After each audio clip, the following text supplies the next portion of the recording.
তো সেখানে সে তো জান্নাতি হয়ে যাবে। বিধায় আল্লাহর ঘরটা কত দামি। কিন্তু আপনাদের সঙ্গে একটা জায়গায় আমার উল্টা হয়ে গেল। উল্টা কি?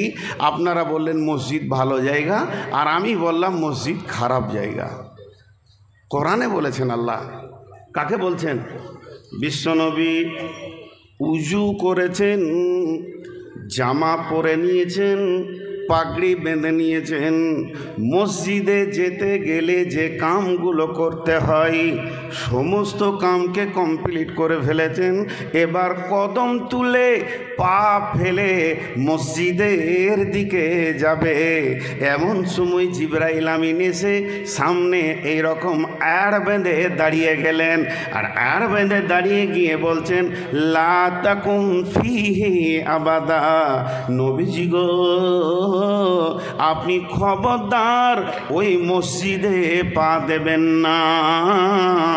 আল্লাহ এটা পছন্দ করেননি যে আপনার মতো ব্যক্তিটা, আপনার মতো দামি নবীটা, নবীদের নবী, সব মাখলুকের নবী, সব জাহানের নবী, এত দামি ব্যক্তিটা মসজিদে পা দেবে, এটা আল্লাহ মেনে নিতে পারছে না। অতএব হে নবী তুমি রুখে যাও, আপনি থেমে যান, মসজিদে যাবেন না। বেনামাজিটি খুশি হয়ে গেল, বলছে এই মৌলবিটাকে আবার ডেট নিতে হবে। হ্যাঁ, যে মৌলবি উঠছে খালি বলছে মসজিদে চ নামাজ পড়। জি, আমি কোরআন থেকে বলছি, এটা সূরা তওবা এসছে। তো এর ভিতরে কোনো কারণ লুকিয়ে আছে, এমনি এমনি লয়। ওই বস, সবটি বস, সবটি বস, তোদের বংশ বুনিয়াদ খাড়িয়েই জীবন কাটায়, যেখানে যাবে সালা মাথার উপরে দাঁড়িয়ে থাকবে। ওই বস, ওকে বসো, তোকে বস। দেখছো মোবাইলে দাঁড়িয়ে আছো, আমি দাঁড়িয়ে থাকা লোক দেখতে পারি না। আপনাদের বিরক্ত লাগছে নাকি? হ্যাঁ, আমি মাঝে মাঝে ভলেন্টিয়ারই করব, আমার ভলেন্টিয়ার দরকার হয় না। তো মসজিদ থেকে রুখে দেওয়া হলো। আপনাদের দিলে বাংলাতে বলে দোদল্য তৈরি হলো, হিন্দিতে উর্দুতে বলে উলঝান পয়দা হয়ে গেল। যেটা কেমন কথা রে, রসুল মসজিদ যায়নি। মা বোনদেরকে আর একটা উলঝান দিয়ে দিই, মা বোনেরা যদি মন দিয়ে শোনে তো আমার ফতোয়া শুনে আজকে খুশি হয়ে যাবে। কি? বিশ্বনবীর বিবি, যে বিবিটাকে আল্লাহর নবী মত পর্যন্ত ভুলতে পারেননি, যে বিবিটা একমাত্র বিবি ছিল, কোনো সতীনকে সে দেখেনি, তার মরার পর সমস্ত বিবিগুলি পৃথিবীতে এসেছে, রসুলের কাছে এসেছে। তার মরার পর রসুলের কাছে বিয়ের বন্ধনে, বৈবাহিক বন্ধনে রসুলের কাছে এসেছে। ওই বিবিটা যতদিন ছিল একাই ছিলেন। ওই বিবিটা কত দামি বিবি, গারে হিরাতে 2500 ফিট ওপরে উঠে রসুলের জন্য প্রতিদিনের খাবার পৌঁছে দিয়েছেন। সেই বিবিটা কত দামি, স্বয়ং যাকে আল্লাহ সালাম দিয়েছেন, জিবরাইল আমিন সালাম দিয়েছেন। এই রকম দামি বিবি, যে বিবির ব্যাপারে বিশ্বনবী আম্মাজান আয়েশার ওপরে রেগে গেছিলেন। আর আম্মাজান আয়েশা বলেছিলেন, আমি ওই কথাটা বলে নিজেকেই মনে করেছিলাম কি ত্রুটি করে ফেললাম, কোন না ভুল করলাম, রসুলকে যদি কথাটা না বলতাম কত ভালো হতো। ওই বিবিটাকে, ওনার নাম হচ্ছে আম্মাজান খাদিজা রাদিয়াল্লাহু তাআলা আনহা।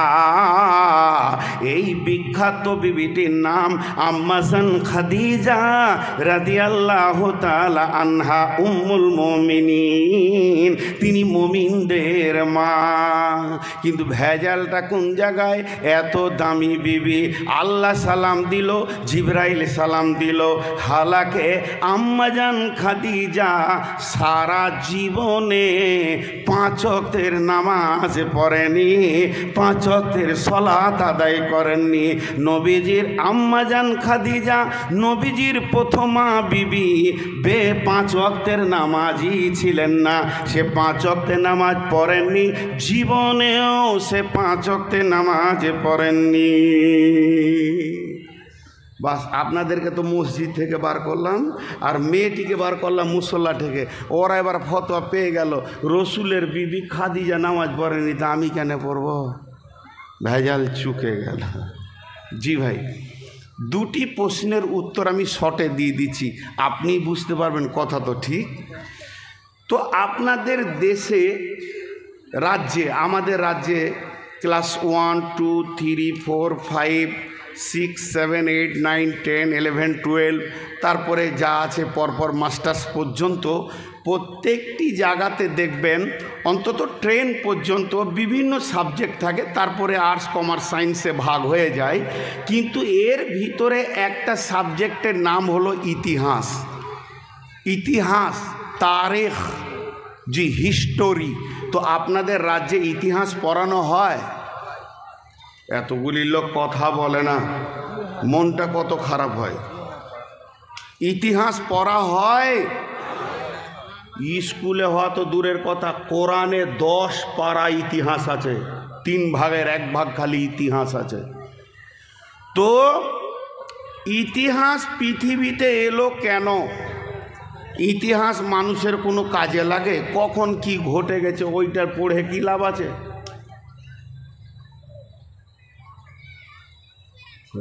চা বিক্রি করছে, এইখানে চাওয়ালা যদি ঢুকাকে বার করেন পুরো জলসার নুরানিয়াত চলে যাবে একদম। এত বড় একটা মেলা চলছে, তারপরে এখানে ঢুকেছে। তো ইতিহাস পড়ানো হয়।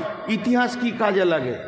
আপনাদের ফাইজি ভাই আর আমি, কথাটা বোঝার চেষ্টা করেন, দুইজনে ঝগড়া করেছি, খুব ঝগড়া, কথাতে দুইজনে এমন মসজিদে ঝগড়া করলাম, লোক খালি দাঁড়িয়ে দেখছে যে 2 মৌলবিতে ঝগড়া করেছে। তখন সভাপতি আরও 5 জন মিলে আমাদেরকে বসেছে, 5টা লোক নিয়ে যে বিচার করে দিব।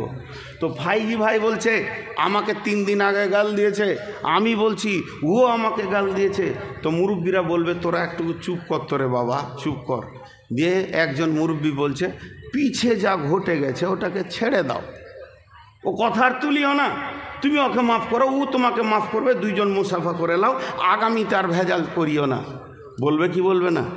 তাহলে পিছে যা হয়ে গেছে সে ভেজাল ছেড়ে দাও। তাহলে যে ঘটনা ঘটে গেছে সেই ঘটনার পড়িয়ে ছেলের কোনো লাভ হবে? কথা বলে না, এতগুলো মুখ খোলে না, সেই ঘটনা পড়িয়ে কোনো লাভ হবে? হবে না। তাই যদি হলো তাহলে আমার আর একটা যুক্তি মানতে হবে। সভাপতির কাছে আমি 50,000 টাকা ধার নিব, 1 মাস পর বলবে টাকাটা দাও, তো বলে পিছে যা ঘটে গেছে ওগুলাকে ছেড়ে দাও বাবা, ওগুলাকে কোন ভেজাল টানাটানি করছো? ইতিহাস নিয়ে টানে কোনো লাভ আছে? তো ইতিহাস দরকার আছে, সব ক্ষেত্রে না বললে হবে না। ইতিহাস 4টা কাজে লাগে, ইতিহাস 4টা কাজে লাগে, মন দিয়ে শুনেলেন।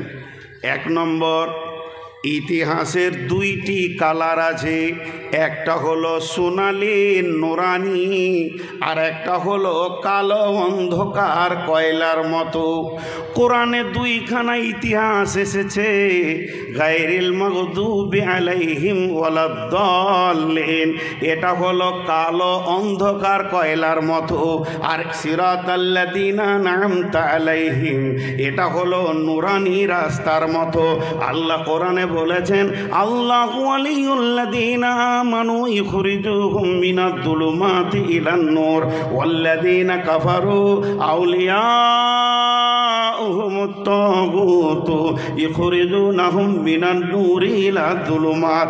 আল্লাহর যারা আপোস করবে, আল্লাহকে যারা দোস্ত বানাবে, আল্লাহর সাথে যারা প্রেম করবে, আল্লাহওয়ালা যারা হবে, তারা অন্ধকারের রাস্তা থেকে বের হয়ে আলো পাবে। আর আল্লাহর সঙ্গে যার দুশ্মনী ঘটে যাবে, আর শয়তানের সঙ্গে যে হাত মিলাবে, শয়তানকে যে আপন বন্ধু বানাবে, সে আলো থেকে আঁধারের দিকে দৌড়বে। ওই জন্য কোরআনে 2 রকম ইতিহাস আছে, নমরুদ, হামান, সাদ্দাত, ফেরাউন, উবাই ইবনে খাল, আব্দুল্লাহ ইবনে উবাই ইবনে সলুল, এদের ইতিহাসগুলো হলো নোংরা। আর আপনার ঈসা, মুসা, হারুন, দাউদ, সুলাইমান, এদের ইতিহাসগুলো হলো সোনালি রঙের ইতিহাস। তো এগুলো পড়ানো হয় কেন? এখান থেকে আল্লাহ বলছে তুই তোর জিন্দেগিটাকে লক্ষ্য কর, এইটা নিবি না এইটা নিবি। তুই যদি কুখ্যাত হতে চাস, তোর রেজাল্ট হবে ফেরাউনের মতো। তুই যদি ভালো হতে চাস তোর রেজাল্ট হবে ঈসা মুসা হারুন দাউদের মতো। অতএব এই যেগুলো ছেলেদেরকে পড়ানো এই জন্য জরুরি, এগুলো পড়লে পরে সে নিজের জিন্দেগির রাস্তাটা বেছে নিতে পারবি। দুটো লাভ হয়, ভালো লোককে উদ্দীপনা প্রেরণা দেয় আর খারাপ লোককে সাবধান করে। দেখেন কমিটির লোককে বলছি, ভাই আমার কিছুগুলো অভ্যাস খারাপ আছে, যেমন ডান দিকে মাইক, জীবনে বাঁ দিকে নিতে পারবো না, এখনই বাঁ দিকে করে দেন, বয়ান বন্ধ হয়ে যাবে। আর চাওয়ালা দেখলে আমার মাথার বিগাড় লাই, কারণ আমি নিজে স্টেজে চা খাই না, যত কষ্ট হয়। অসুস্থ মানুষ, দুখানা ওষুধ খেয়ে এসে স্টেজে উঠেছি, তার জন্য আমি পানি খেয়েছি। বিহারে জালসাই লিব না শুধু ওই চাওয়ালার ওইটুকু ছেলে, ওর কটা বিয়ে করেছে আর সংসার কত ভারী আছে যে ওইখানে চা বিক্রি করবে। মানে কমিটির লোক আপনারা বের করেন, 2 মিনিট টাইম দিলাম, আর না হয় আমার নসিবে যা আছে আমি জালসা ছেড়ে দিয়ে চলে যাব। তাহলে ইতিহাস কিছুগুলো কাজে লাগে। এবার চলেন আরেকবার বলেন নারে তাকবীর, সকলে জোরে বলেন নারে তাকবীর। ইতিহাস সিচুয়েশনকে ঠিক করে দেয়। কথাটা বোঝাতে পারলাম? পরিস্থিতিকে কন্ট্রোল করে ইতিহাস। ইতিহাস যদি না থাকতো পরিস্থিতি বেকন্ট্রোল হয়ে যেত। যেমন হজরতে খাদিজা উম্মুল মুমিনিন খাদিজা রাদিয়াল্লাহু তাআলা আনহা 5 ওয়াক্তের নামাজ পড়েননি। এবার ইতিহাস বলবে কেন পড়েনি। জি ভাই, আল্লাহর নবী 5 ওয়াক্তের নামাজটা কখন ইসলামে আসলো আর নবীজি কখন আনলেন? আর একবার বলছি, 5 ওয়াক্তের নামাজটা ইতিহাসের পাতাতে, তারিখের পাতাতে, হিস্টোরির পাতাতে কখন চালু হলো ডেটটা দেখতে হবে। ইতিহাস বলছে যে এটা আম্মা জান আয়েশার হুজরা থেকে নবীজির মেরাজ হয়েছিল। তিনি সাবে মেরাজে গিয়ে 5 ওয়াক্তের নামাজকে সেখান থেকে নিয়ে আসলো উম্মতের জন্যে, আল্লাহর দেওয়া উপহার। আর এসে সেই 5 ওয়াক্তের নামাজ স্টার্ট হয়ে গেল। আর নবীজি সাবে মেরাজের অনেক আগে আম্মা জান খাদিজা পৃথিবী থেকে চলে গেছেন, তিনি মারা গেছেন, পৃথিবী থেকে বিদায় নিয়ে নিয়েছেন। এর জন্য ইতিহাসবিদরা বলেন আম্মা জান খাদিজার কাফন হয়েছে, দাফন হয়েছে, কিন্তু জানাজা হয়নি, কারণ নামাজ ছিল না, জানাজাও ছিল না। 5 ওয়াক্তের নামাজও তখন আসেনি। আসমান থেকে 5 ওয়াক্তের নামাজের হুকুমটা খাদিজার মরার পরে এসেছে। অতএব আম্মাজান খাদিজার নামাজ পড়েনি এ কথাটা ভুল, বরং এই কথাটা ঠিক। আম্মাজান খাদিজা 5 ওয়াক্তের নামাজের হুকুমটা চোখে দেখতে পায়নি।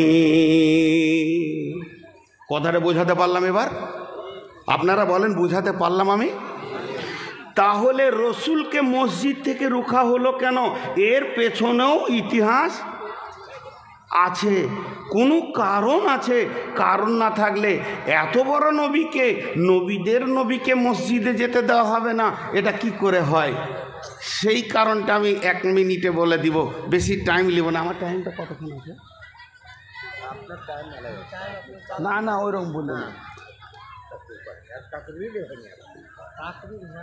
আচ্ছা আমি আচ্ছা, আপনারা শেষকালে টাকা দিবেন তো মসজিদে? কে কে দেবেন না হাত তুলেন? এদের টাকা দেবেন না হাত তুলছে। সবাই টাকা দেবেন তো ইনশাল্লাহ? আরে ইনশাল্লাহ জোরে বলছে না গো, কোন শালা রোগার পাল্লায় পড়েছি আমি। ওটা বেটা ছেলে না বেটি ছেলে ওই দিক থেকে বার হচ্ছে, ওকে কে ঢুকার পারবে? ওই মিয়া, ওটা বেটা ছেলে না বেটি ছেলে? না হিজড়া আছে, ওই যে মেয়েদের দলে ঢুকেছে। হ্যাঁ এই ওখানে পর্দা চলছে না, পর্দা যদি ডিস্টার্ব হয় মুশকিল হয়ে যাবে। আপনাদের বিরক্ত লাগছে নাকি ভাই? হ্যাঁ, তো আপনাকে যখন জিজ্ঞেস করবো তা 1বার 2বার হ্যাঁ নাটা বলবেন ইনশাল্লাহ, ঠিক আছে? আপনারা হ্যাঁ না বললে আমাকে ভালো লাগবে আর কি। তো আমি মসজিদের ইতিহাস ধরেছি হালকা। এরপরে যে আয়াতের তর্জমাটা করব, তো আল্লাহকে সাক্ষী রেখে বলছি আপনাদেরকে এত ভালো লাগবে, পিসাব লাগলো, যেতে মন যাবে না। আমি দেখেছি, কারণ আল্লাহর কথার ভিতরে যে কি স্বাদ আছে শুধু মানুষকে দিতে পারলেই হলো। শুধু রসুলের ইতিহাসটা বলে দিই, কেন মসজিদ থেকে রোখা হলো। হাজি, ভারতবর্ষে মসজিদ ভেঙে দিলে একটা দুটা নয়, কয়েকটা। আসামে মাদ্রাসা মসজিদ ভেঙে দিলে, রোহিঙ্গারা মসজিদ ভেঙে দিলে, আবার এখন রানিং চলছে ফিলিস্তিনে মসজিদ।